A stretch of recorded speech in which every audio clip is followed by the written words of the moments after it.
para cambiar diapositiva. Para cambiar diapositiva. Eso.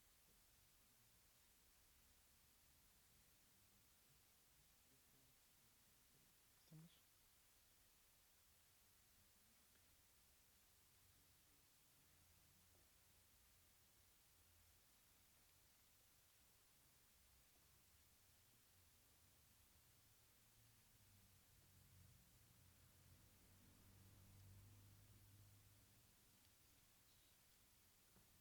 ¿Estamos listos?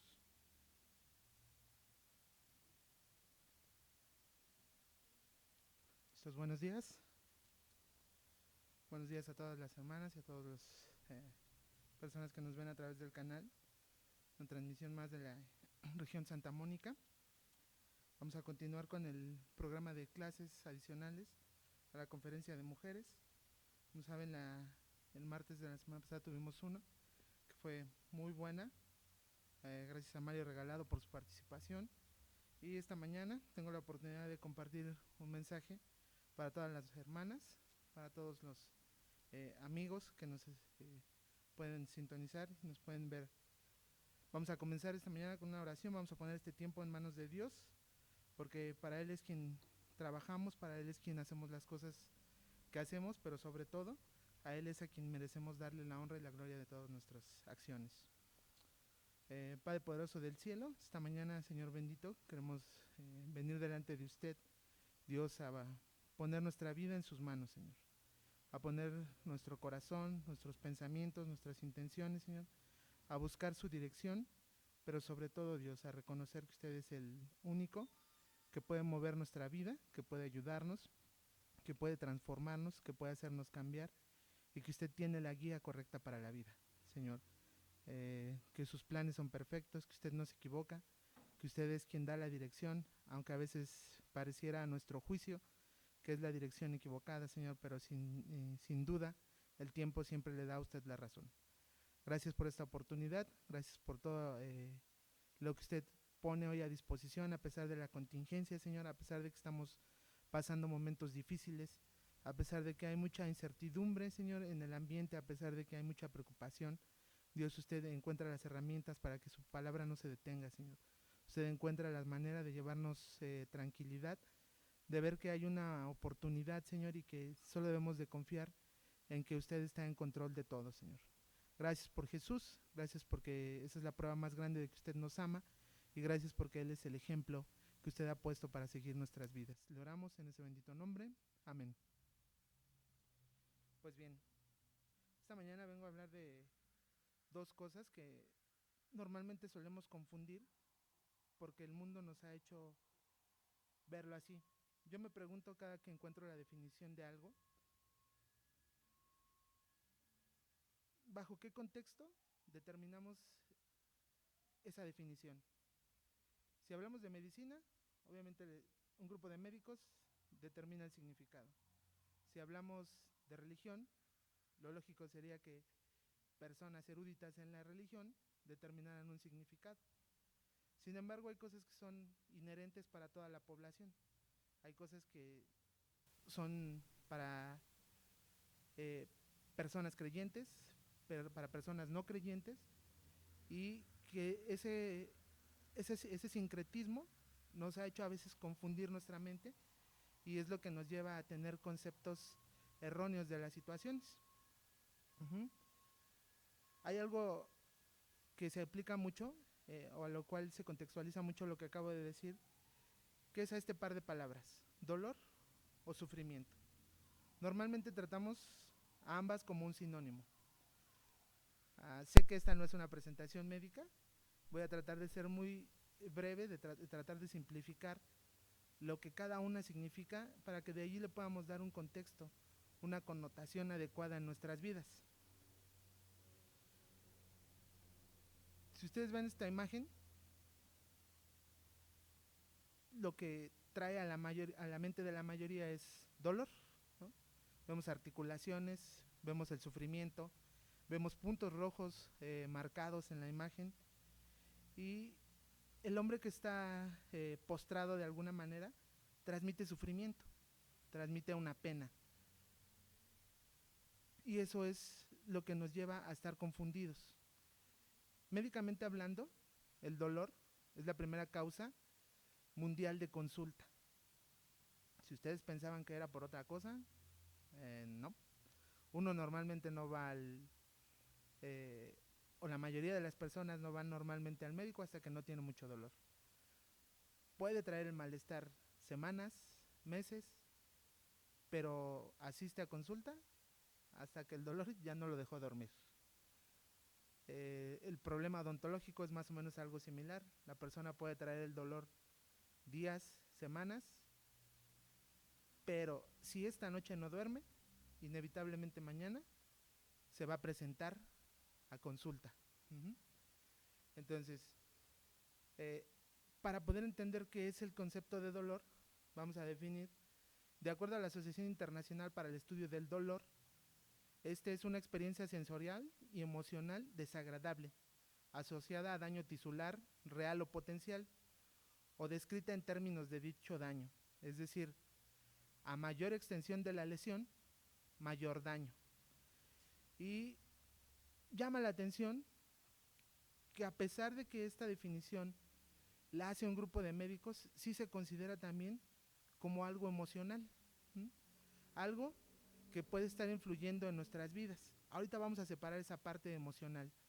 Sin embargo, en cuanto a la clasificación del dolor, vamos a ver que hay muchísimas clasificaciones. Traté de encontrar las que fueran más compactas, más entendibles para la mayoría, decía a un principio, sin tratar de desarrollarlo de una manera médica. Tal vez si algún médico nos está viendo, si alguien que conoce de medicina, de fisiología, va a decir, eso es muy básico. Sí, solo quiero dar un contexto general. El dolor se puede clasificar de muchas maneras, aquí hay alguna. En cuanto a su duración, puede ser agudo o crónico. En cuanto a su ubicación, puede ser en la cabeza, en la espalda, en la pierna, en el brazo.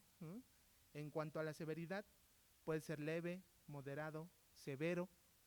En cuanto a la causa, la patofisiología, que puede ser un dolor nociceptivo, un dolor causado por una quemadura, por una lesión, un dolor neuropático, cuando ya hay un daño en algún nervio, e incluso una sensibilización central o disfuncional, que ya es un dolor un poco más complejo. Y algunas escalas para valorar el dolor, seguramente cuando ustedes han ido a alguna consulta, el médico les pregunta, o quien los atiende, del 0 al 10, ¿cuánto le duele? Donde 0 es nada y 10 es mucho dolor. Y así de sencillo podemos clasificar el dolor. Y a veces queremos que así de sencilla sea la vida, ¿no?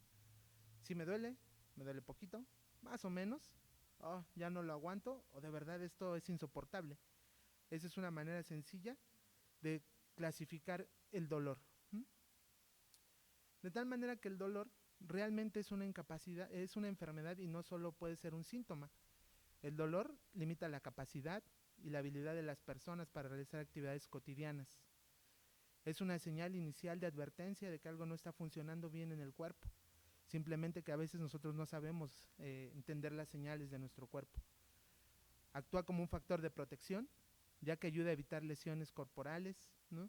Situaciones de riesgo potencial, y protege la zona afectada mientras se recupera.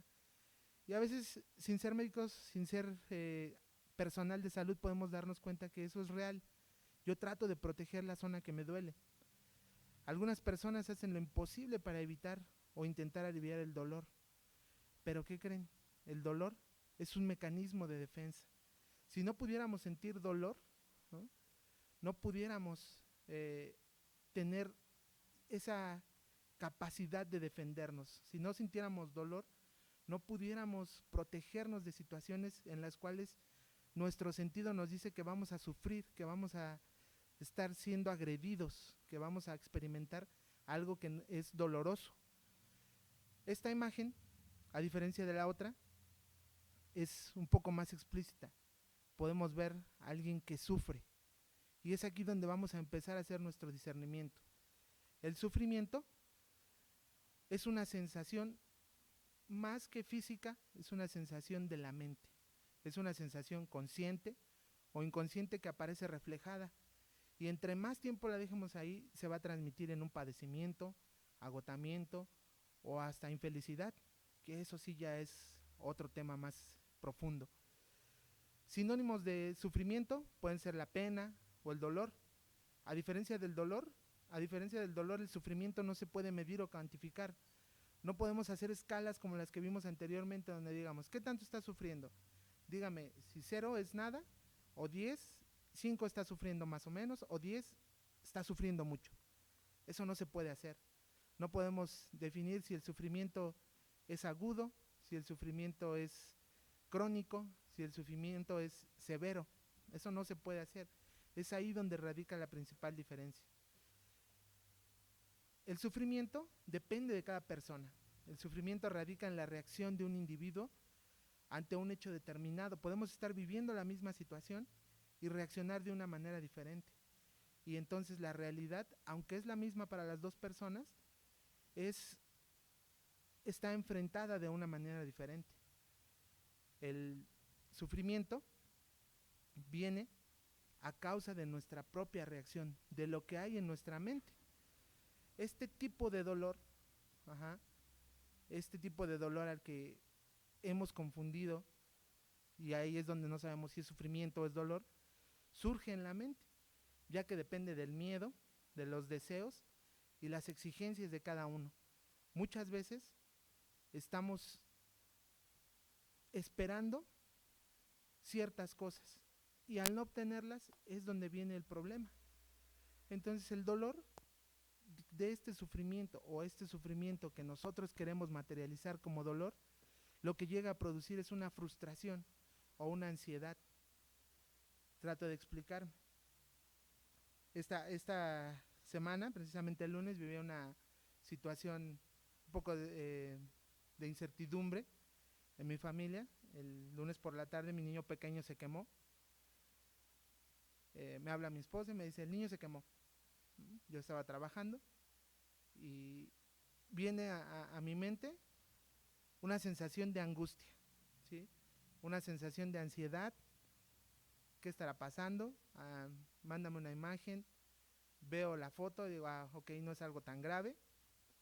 Como médico lo puedo ver, digo, no es algo tan grave. Como padre digo, ¿y si es más fuerte? ¿Y si realmente sí está dañado? Decido terminar mi trabajo. Gracias a Dios tengo esa bendición de poder o disponer de mi tiempo, disponer de mi tiempo. Decido terminar en ese momento mi consulta. Voy a casa y encuentro al niño jugando. Dice, me quemé. La misma situación, pero como él no tiene el mismo miedo, no tiene la misma angustia, no tiene las mismas experiencias que yo he tenido, lo enfrenta de una manera completamente diferente. Sí, papi, sí me quemé. Me enseña su ámpula. Yo le digo, tenemos que reventarla, tenemos que quitar esa parte de la piel que está dañada. No, porque me va a doler. Y le digo, bueno, entonces ahí la vamos a dejar. Total, ahorita que te avientes a la cama, lo conozco cómo juega, tú solito la vas a reventar. 10, 15 minutos después, eso sucede. Él jugando en la cama, revienta su ámpula y dice, ya, ahora nada más déjate quito la piel, se acabó el problema. Él en ningún momento sintió angustia, en ningún momento sintió que algo más estaba ya dañado, simplemente se quemó y eso fue todo. Sin embargo, lo que para mí desencadenó en el trayecto del consultorio de mi trabajo a la casa, pues sí fue mucha incertidumbre, sí fue cierta parte de angustia, cierta parte de no saber qué voy a encontrar, pero eso es porque mi miedo, mi experiencia anterior me lleva a enfrentar eso. Entonces así es como nosotros desarrollamos el sufrimiento. ¿Cómo hacer entonces para enfrentar estas etapas de la vida? Siempre hay una manera de solucionar las cosas. Eso es lo que yo creo. Y a veces el problema es que nosotros aceptemos la solución. Hay una pregunta que es esencial cuando tenemos que enfrentar el dolor o el sufrimiento. ¿Dónde está Dios? Es la pregunta que nos hacemos la mayoría, es la pregunta que se hace la mayoría de las personas. Si aún los que conocemos o creemos conocer de Dios nos hacemos este tipo de preguntas, imagínate quien no conoce de Dios. ¿cómo se plantearía esta pregunta en su mente? Tú cuando pasas una situación difícil, cuando estás enfrentando alguna situación complicada, tratas de recurrir a Dios, o eso espero. Pero Dios tiene un plan diferente, y aunque lo hemos escuchado cientos de veces, la mente tarda en asimilarlo. La mente busca una respuesta, la mente quiere una solución rápida, la mente está desesperada, la mente quiere que todo sea en este preciso instante y que se resuelva de la manera en la que yo lo espero. Y es ahí donde empieza nuestro verdadero pesar. Es ahí donde empezamos a batallar y a no poder discernir qué es dolor, porque el dolor, como ya lo dije de una manera breve, es algo físico, y el sufrimiento es algo mental, algo que nosotros mismos desarrollamos. Dice la Biblia en Juan 16:33, en el mundo ustedes habrán de sufrir, pero tengan valor, yo he vencido al mundo. Otras traducciones dicen aflicciones, pruebas, tristezas. Y eso es real. En los últimos años hemos enfrentado como humanidad situaciones diversas. Los incendios del año pasado en Sydney, en Australia, el terremoto de la Ciudad de México, y actualmente estamos enfrentando una pandemia. Son cosas que la mayoría llamamos naturales. Desastres, catástrofes, transición epidemiológica. Algunos estamos muy preocupados por el virus, para otros es una mentira, pero la verdad es que es algo que está en nuestro ambiente, es algo que está a nuestro alrededor, es algo que está perjudicando nuestra manera de vivir, es algo que está cambiándonos como sociedad, es algo que está cambiando nuestra manera de pensar. ¿Y por qué? Porque los desastres naturales no los podemos controlar. No hay... A mí me da mucha risa, digo, a manera de broma, veo el meteorológico y a veces digo, va a ser lo contrario. Si ellos dicen que va a estar soleado, tal vez en la tarde llueva. Va a ser mucho calor y esa mañana amanece nublado. No sé por qué. Lo que yo sí creo es que ningún hombre, ninguna mujer, ningún gobernante, ningún científico puede predecir la naturaleza. Porque la naturaleza, incluso algunos científicos mismos dicen, los desastres naturales son hechos de Dios. Es algo inesperado, es algo que no podemos manipular, es algo que no podemos estimar, es algo que no podemos prevenir al 100%. Y como es algo que es tan inesperado, el grado y la severidad del sufrimiento que se obtiene como resultado de ellos también son bastante imprevisibles. Así misma es la vida. En la vida siempre habrá tormentas, tormentas de sufrimiento y dificultades que se parecen a un desastre natural. ¿Cuál es entonces la forma en la que vamos a enfrentar esto? ¿Cómo podemos enfrentar este sufrimiento, esta incertidumbre, este dolor que nos va a producir? Por tanto, todo el que me oye estas palabras y las pone en práctica es como un hombre prudente que construyó su casa sobre la roca. Cayeron las lluvias, crecieron los ríos y soplaron los vientos y azotaron aquella casa. Con todo, la casa no se derrumbó porque estaba cimentada sobre la roca. Pero todo el que me oye estas palabras y no las pone en práctica es como un hombre insensato que construyó su casa sobre la arena. Cayeron las lluvias, crecieron los ríos, soplaron los vientos y azotaron aquella casa. Esta se derrumbó y fue una gran ruina. La clave, queridos hermanos, amigos, la clave para la preparación de la vida es el cimiento de la verdad. Es sobre qué está cimentada tu vida. No hay menos infortunios, no hay menos enfermedad, no hay menos dolor físico, no hay menos sufrimiento en quien tiene más preparación universitaria, en quien tiene más títulos en su pared, en quien tiene más bienes materiales, en quien tiene acceso a mejores servicios de salud. A veces uno pudiera creer o pensar, estando del otro lado, pudiéramos pensar algo parecido. Pero todos tenemos nuestras batallas, todos tenemos que pasar el dolor y todos enfrentamos un sufrimiento basado en ese dolor que alguna vez ya experimentamos y que no queremos volver a sentir, que no queremos volver a pasar. Y aunque no vaya a suceder, eso nos ocasiona esa sensación de frustración, ese miedo, ese sufrimiento, aun cuando la situación no se ha presentado. Pero ¿sabes? Hay una manera de garantizar nuestra fuerza, nuestra resistencia y nuestro gozo a pesar del sufrimiento. La Biblia es muy clara, la palabra de Dios. Si tú ves el contexto, esta escritura habla de un desastre natural, cosas como las que te acabo de mencionar, incendios, terremotos, epidemias, pero Dios tiene una promesa. Si ustedes confían en mí, ¿no? El que cree en estas palabras, el que las pone en práctica, interprétalo, diría como tú quieras, pero interprétalo de la manera correcta. ¿No?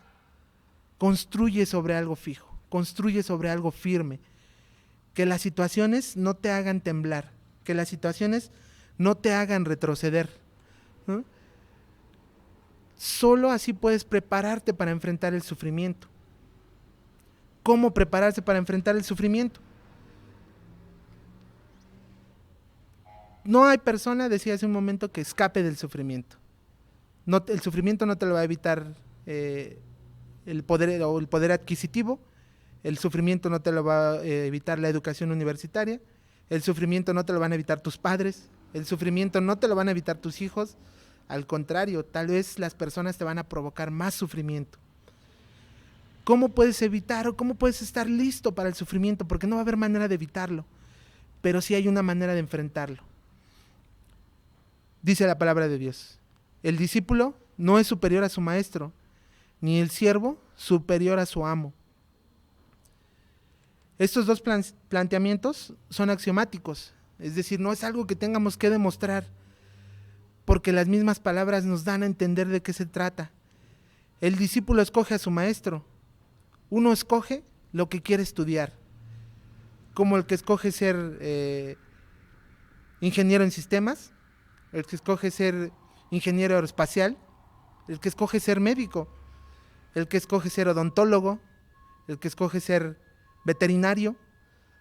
Uno escoge las cosas que quiere. Uno escoge las cosas a las que le llaman la atención, en las que cree sentirse seguro, en las que cree que va a poder desarrollarse. A esto es a lo que se refiere. Uno puede escoger a su maestro. Para hacer esto tenemos que tener una voluntad. Nuestra voluntad es lo principal, ¿no? Yo, cuando alguien me dice, soy ingeniero en sistemas, yo, qué aburrido, ¿no? Porque es algo que a mí no me gusta, es algo que a mí no me llama la atención. Pero sin embargo, para esta persona es lo más interesante del mundo, lo más cautivador. Y eso va a garantizar cierta parte del éxito. Toda persona que haga lo que le gusta va a estar satisfecha, y eso se va a demostrar en la forma en la que realiza sus actividades.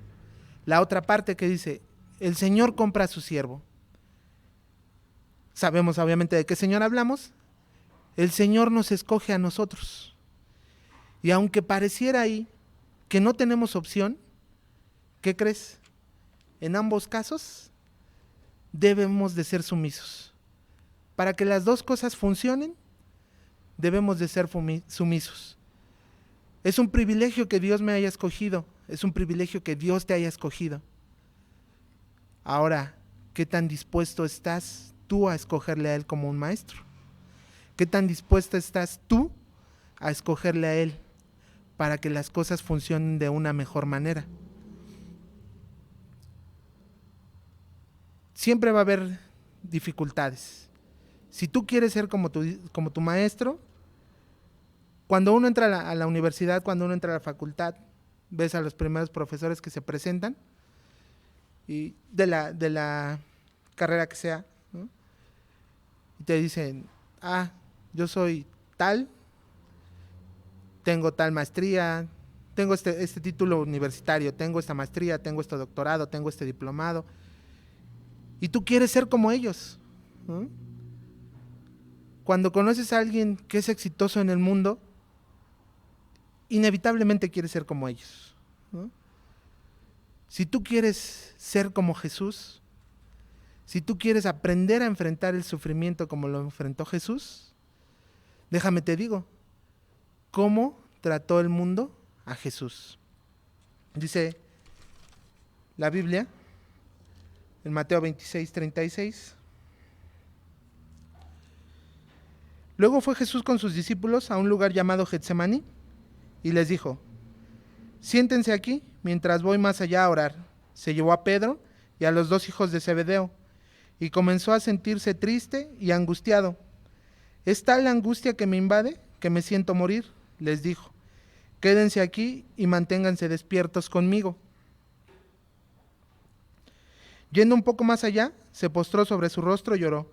Padre mío, si es posible, no me hagas beber este trago amargo, pero no sea lo que yo quiero, sino lo que quieres tú. Jesús experimentó angustia y tristeza profunda. Seguramente tú los has enfrentado. Y ahí es donde piensas, ¿dónde estás, Dios? Mira dónde está Dios, sintiendo lo mismo que tú has sentido. Más adelante en el 47, dice, todavía estaba hablando Jesús cuando Judas llegó. Uno de los 12 lo acompañaba una gran turba armada con espadas y palos, enviada por los jefes de los sacerdotes y los ancianos del pueblo. El traidor les había dado esta contraseña: al que le dé un beso, ese es, arréstenlo. Enseguida Judas se acercó a Jesús y lo saludó. Rabí, le dijo, y lo besó. Amigo, le replicó Jesús, ¿a qué vienes? Entonces los hombres se acercaron y prendieron a Jesús. Traición. La traición de un amigo. La traición de un ser querido. La traición de un cónyuge. Seguramente tú lo has experimentado. ¿Qué se siente? No dices, sí, estoy listo para la otra, ¿no? Ya no me la vuelven a aplicar. Ya nadie me va a volver a traicionar. No voy a volver a sentir lo que siento. Claro que no. Es algo que no se podría describir con palabras.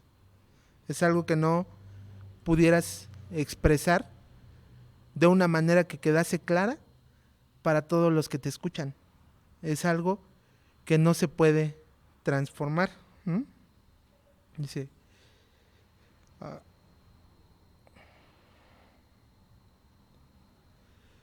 Mateo 26, perdón, tengo una falla técnica aquí.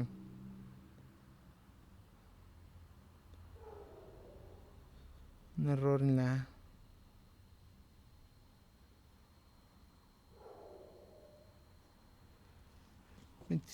...56, dice, pero todo esto ha sucedido para que se cumpla lo que escribieron los profetas.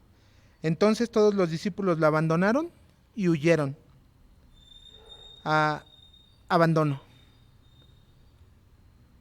Si te das cuenta hasta aquí, no ha habido nada físico. Todo ha sido algo mental, ¿no? La angustia, la tristeza, la traición, el abandono. El abandono no es algo que se pueda palpar, es algo que se siente. Tu cuerpo no te dice, quita la pierna porque te van a abandonar. Quita el brazo porque te van a abandonar. Así no funciona. Y más adelante en el 69, espero que estés yendo conmigo. Mientras tanto Pedro estaba sentado afuera en el patio y una criada se le acercó. Tú también estabas con Jesús de Galilea, le dijo. Pero él lo negó delante de todos diciendo, no sé de qué estás hablando. Luego salió a la puerta, donde otra criada lo vio y le dijo a los que estaban allí, este estaba con Jesús de Nazaret. Él lo volvió a negar, jurándoles: a ese hombre ni lo conozco. Poco después se acercaron a Pedro los que estaban allí y le dijeron: seguro que eres uno de ellos, se te nota por tu acento. Y comenzó a echarse maldiciones y les juró: a ese hombre ni lo conozco. En ese instante cantó un gallo. Entonces Pedro se acordó de lo que Jesús había dicho: antes de que cante el gallo, me negarás 3 veces. Y saliendo de allí, lloró amargamente. ¿Qué sentirías si tu familia te niega? ¿Qué sentirías si tus amigos te niegan? ¿Qué sentirías si tus seres amados te niegan? Yo alguna vez le he dicho a mis hijos, yo daría la vida por ti. Espero realmente nunca tener que enfrentar una situación como esa, ¿no? Porque es muy fácil hablar, es muy fácil decir: voy a estar contigo hasta el final. Es muy fácil decir: nunca te voy a traicionar. Es muy fácil decir: nunca te voy a abandonar. Es muy fácil decir: siempre te voy a amar. Puedes contar conmigo siempre. Pero a la hora de la acción, a la hora de enfrentar la prueba, a la hora de ver qué tan preparado estás para el sufrimiento, es donde vas a demostrar qué tan profundamente conocías a Jesús. Acompáñenme ahora, por favor, Mateo 27, 26.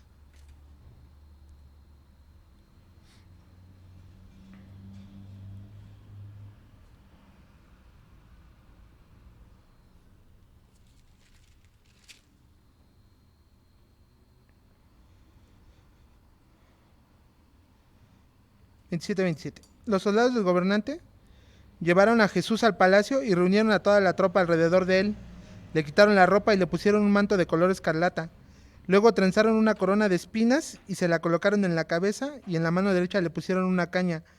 Arrodillándose delante de él, se burlaban diciendo: salve, rey de los judíos. Y le escupían y con la caña le golpeaban la cabeza.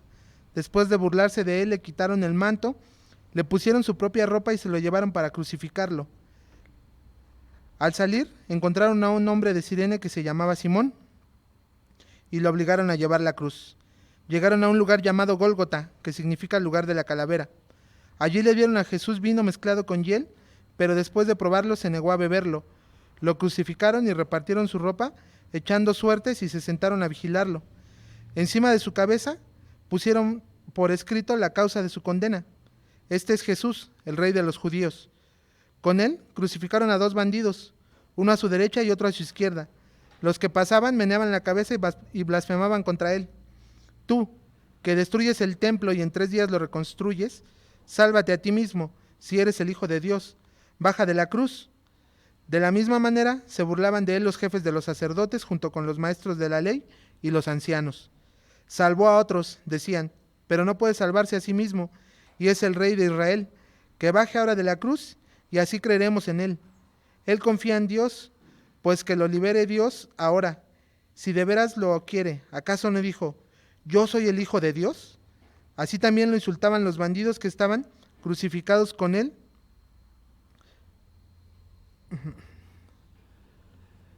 Azotes, insultos, burla. Ahora sí llegamos a la parte del dolor físico. Pero, aún ahí, ¿qué tal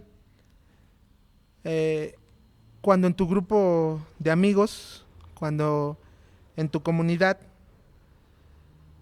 tendemos a poner etiquetas? Si estás en un grupo donde hay gente que tiene el color de piel más claro y llega un moreno, inmediatamente es el negro, ¿no? Si estás en un grupo de amigos y hay alguien con sobrepeso, pues es el gordo, ¿no? Y no pasa nada, estamos acostumbrados a burlarnos, estamos acostumbrados a hacer eso. Pero no sabemos cómo puede afectar eso a la otra persona. Puede ser en un sentido positivo, puede ser en un sentido negativo. Te voy a platicar rápido una anécdota. En alguna ocasión, cuando yo pasé a exponer un tema, dije: aiga, Y toda la audiencia me corrigió y dijo, ya.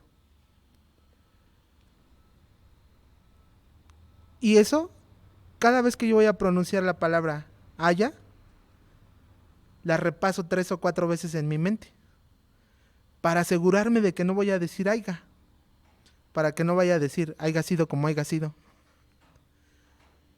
¿Sí? A lo mejor puede ser algo insignificante. Piensa en ti mismo, qué cosas te han dicho los demás que te han dejado marcado. Pudo haber sido para bien, pudo haber sido para mal, pero una simple palabra puede cambiar la manera en la que se ven las cosas. Ya no hablemos de los insultos, de los azotes, perdón, del sufrimiento, del dolor físico, sino hablemos del sufrimiento. Porque muchas veces nosotros no enfrentamos dolor físico. ¿Sí? ¿Cuántas veces no has escuchado a alguien decir, es que ni siquiera me saludó? Tal vez no te escuchó. Tal vez sí te escuchó, pero su mente estaba concentrada en otra cosa. Y cuando reacciona, no lo saludé. Y es real porque a mí me ha pasado. Me saludan, pero estoy pensando en otra cosa, y ya cuando reacciono, sí, buenos días. Pero la persona ya se ofendió porque cree que no le quise regresar el saludo. ¿No? Entonces, cuidemos mucho lo que hacemos, ¿no? Cuidemos mucho la forma en la como tratamos a las demás personas. Porque aunque el mundo está acostumbrado a bulear, no sabemos el impacto que causa. Ahora se le llama bullying, pero yo recuerdo desde mis tiempos de primaria, siempre ha existido el niño que es más gandalla, ¿no? El que molesta a los otros, el que les quita el desayuno, el que les quita dinero, eso siempre ha existido. Solo que ahora está causando más daño. Ahora ya no tenemos los mismos valores. Ahora la sociedad realmente ha cambiado.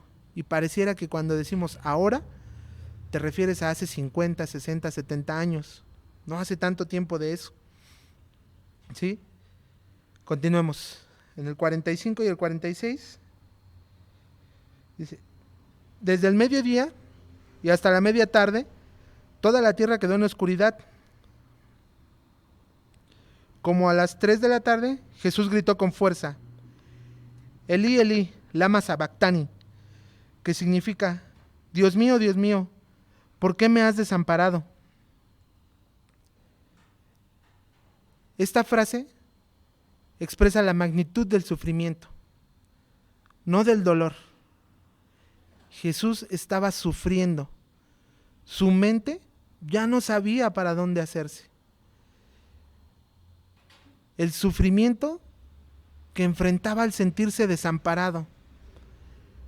A él no le extrañó que los hombres lo abandonaran, no le extrañó que los hombres lo negaran, no le extrañó que los hombres lo golpearan, porque él sabía que eso iba a suceder.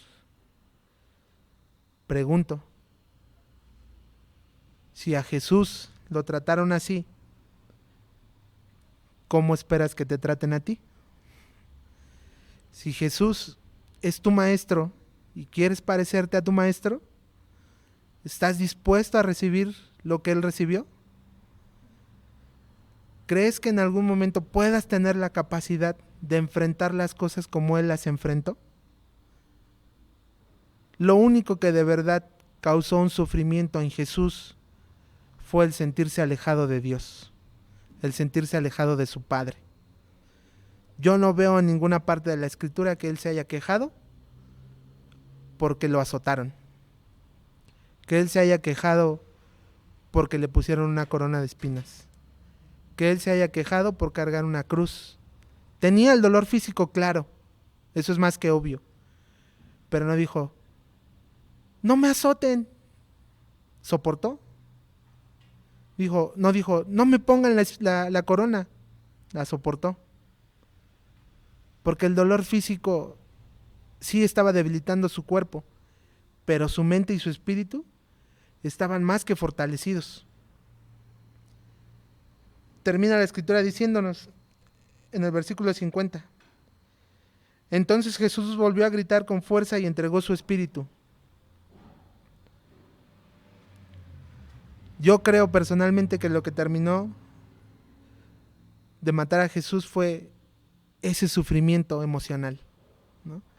El ahora sí sentirse desamparado, el sentirse lejos de Dios, aunque era parte de lo que él venía a hacer, aunque era parte del plan. Ese fue el verdadero dolor. Eso fue lo que realmente lo orilló a terminar cediendo, porque el cuerpo, hace mucho que el cuerpo ya no debería de haber aguantado. Hace mucho que el cuerpo ya no debería de haber soportado más castigo físico. Pero como su mente estaba puesta en Dios, su cuerpo era capaz de soportar todo ese sufrimiento.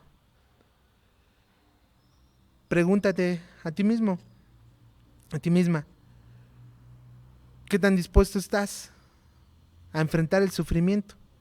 No el dolor.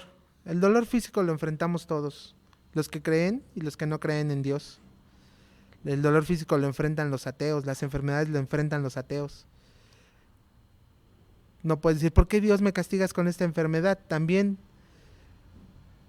esa es la actitud, desde el principio. ¿Esto es un castigo? Dios no castiga, ¿no? ¿Por qué Dios estoy viviendo esta situación? ¿Por qué mi esposo me traicionó? ¿Por qué mi esposa me falló? ¿Por qué eso va a seguir pasando? Porque Dios nos da esa oportunidad de poder decidir cómo vamos a enfrentarlo. Es la situación. Mateo no lo dice, pero Lucas sí lo dice. Lucas 23:34. Padre, dijo Jesús, perdónalos porque no saben lo que hacen. Mientras tanto, echaban suertes para repartirse entre sí la ropa de Jesús. Perdónalos porque no saben lo que hacen. Aún en medio de todo el sufrimiento, de todo el daño físico que le habían causado, Jesús pedía por ellos. Jesús decía, dales una oportunidad. De verdad no saben lo que están haciendo. No los condenes por esto. No se los tomes en cuenta. ¿No? Si últimamente